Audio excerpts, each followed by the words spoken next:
जय श्री राम। हर हर महादेव। जैसा कि आपको ज्ञात है, हम हमारे यूट्यूब चैनल राम जी की महिमा पर श्रीमद् भागवत गीता का अध्ययन कर रहे हैं, सभी सनातन भाइयों को जागृत करने के लिए।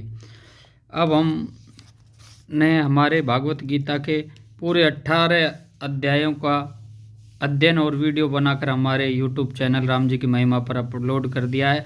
अब हम भागवत गीता के पहले अध्याय का महत्व, कि भागवत गीता के पहले अध्याय का अध्ययन करने से क्या महत्व होता है, वो सभी सनातन भाइयों को बता रहे हैं। श्री पार्वती जी ने कहा, भगवान आप सब तत्वों के ज्ञाता हैं। आपकी कृपा से मुझे श्री विष्णु संबंधित नानों प्रकार के धर्म सुनने को मिले, जो समस्त लोगों का उद्धार करने वाले हैं। देवेश, अब मैं गीता का महत्व सुनना चाहती हूँ, जिसका श्रवण करने से श्री हरि में भक्ति बढ़ती है। श्री महादेव जी बोले, जिनका विग्रह आलसी के फूल की भांति समय वर्ण है, पक्षीराज गरुड़ की जिनके वाहन हैं, जो अपनी महिमा से कभी च्युत नहीं होते तथा शेष नाग की सैया पर शयन करते हैं, उन भगवान महाविष्णु की हम उपासना करते हैं। एक समय की बात है, मोर दैत्य के नाशक भगवान विष्णु शेषनाग के रमणीय आसन पर सुखपूर्वक विराजमान थे। उस समय समस्त लोगों को आनंद देने वाली भगवती लक्ष्मी आदर पूर्वक प्रसन्न किया। श्री लक्ष्मी जी ने पूछा, भगवान आप संपूर्ण जगत का पालन करते हुए भी अपने ऐश्वर्य प्रति उदासीन से होकर जो इस क्षीर सागर में नींद ले रहे हैं, इसका क्या कारण है? श्री भगवान बोले, सुमुख, मैं नींद नहीं लेता हूँ, अपितु तत्व का अनुसरण करने वाली अंतर्दृष्टि के द्वारा अपने ही परमेश्वर तेज का साक्षात्कार कर रहा हूँ। देवी, यह वही तेज है जिसका वो योगी पुरुष कुशाग्र बुद्धि के द्वारा अपने अंत कारण में दर्शन करते हैं, तथा जिसे में शंक विद्वान वेदों का सार तत्व निश्चित करते हैं, वह महेश्वर तेज एक अजर प्रकाश से स्वरूप आत्मस्वरूप रोग शोक से रहित अखंड आनंद का पुंज निष्पंद निहिर है तथा दैत्य रहित है। इस जगत का जीवन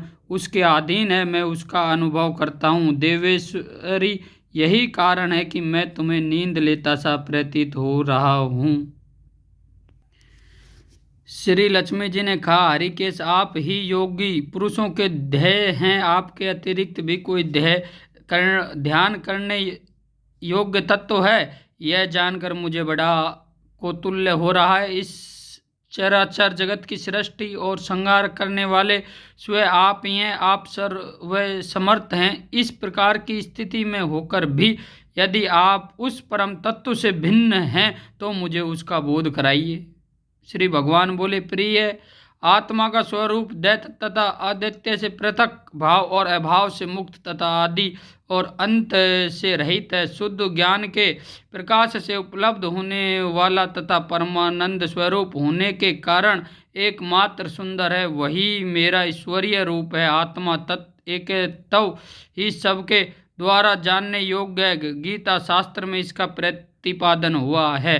अंतिम तेजस्वी भगवान विष्णु के ये वचन सुनकर लक्ष्मी देवी ने शंख उपस्थित करते हुए कहा, भगवान, यदि आपका स्वरूप स्वयं परमानंदमय और मन वाणी की पहुँच के बाहर है, तो गीता कैसे उसका बोध करती है? मेरे इस संदेह का आप निवारण कीजिए। श्री भगवान बोले, सुंदरी, सुनो, मैं गीता में अपनी स्थिति का वर्णन करता हूँ। क्रमांक 5 अध्यायों को तुम 5 मुख जानो, 10 अध्यायों को 10 मुख 10 भुजाएं समझो, तथा 1 अध्याय को उधार और 2 अध्याय को दोनों चेहरे कमल जानो। इस प्रकार यह 18 अध्यायों की वैडयमी ईश्वरीय मूर्ति ही समझनी चाहिए। यह ज्ञान मात्र से ही महान फतेह कोष नाश करने वाली है। जो उत्तम बुद्धि वाला पुरुष गीता के 1 या आधे अध्याय का अथवा 1 आधे या चौपाई श्लोक का भी प्रतिदिन अभ्यास करता है, वह सुशर्मा के समान मुक्त हो जाता है।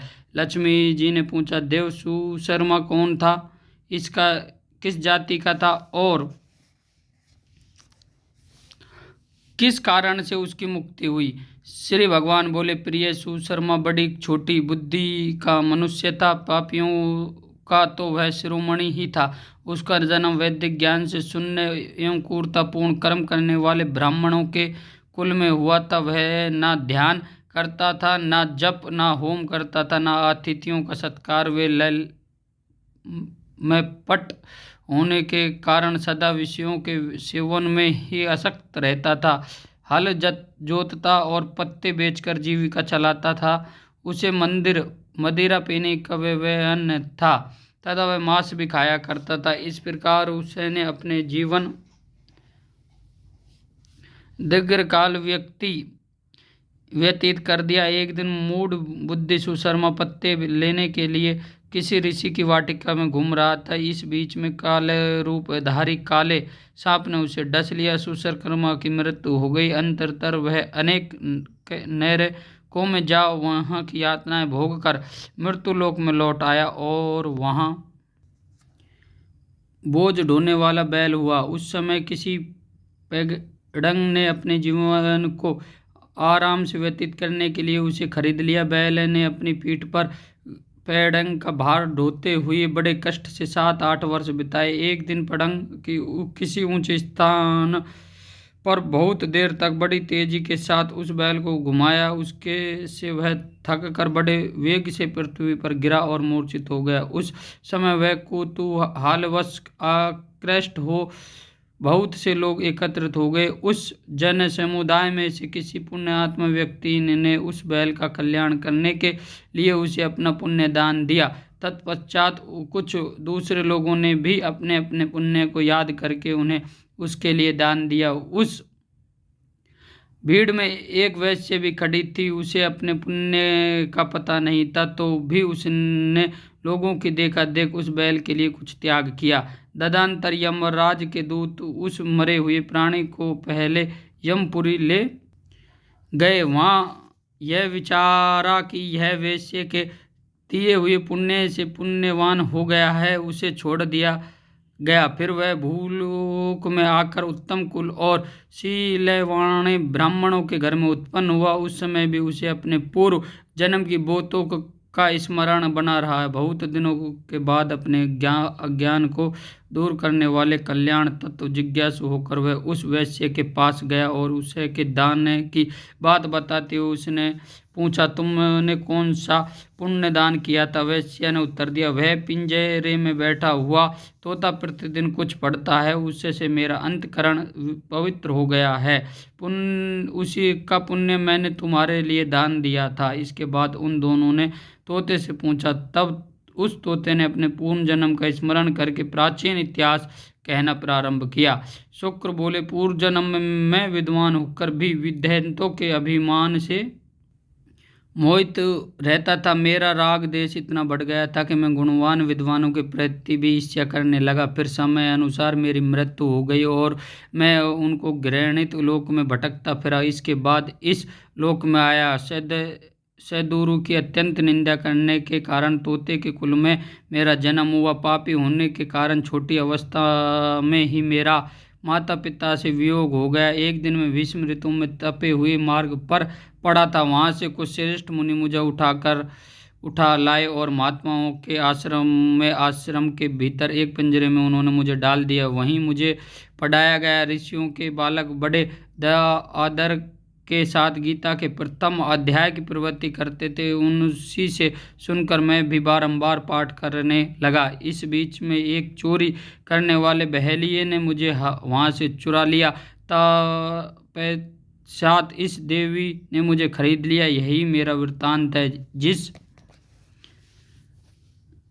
मैंने आप लोगों से बता दिया। पूर्व काल में मैंने इस प्रथम अध्याय अभ्यास किया था, जिसमें मैंने अपने पाप को दूर किया है। फिर उसी से इस वैश्य का भी अंतकरण शुद्ध हुआ है और उसी के पुण्य से दिग्विजय श्रेष्ठ सुशर्मा भी पाप मुक्त हुए हैं। इस प्रकार परस्पर वार्तालाप और गीता के प्रथम अध्याय के महत्व की प्रशंसा करके वे तीनों निरंतर अपने अपने घर पर गीता का अभ्यास करने लगे। फिर ज्ञान प्राप्त करके वे मुक्त हो गए। इसलिए जो गीता के प्रथम अध्याय को पढ़ता, सुनता तथा अभ्यास करता है, उसे इस भवसागर को पार करने में कोई कठिनाई नहीं होती। जय श्री राम। हर हर महादेव। जय श्री राधे।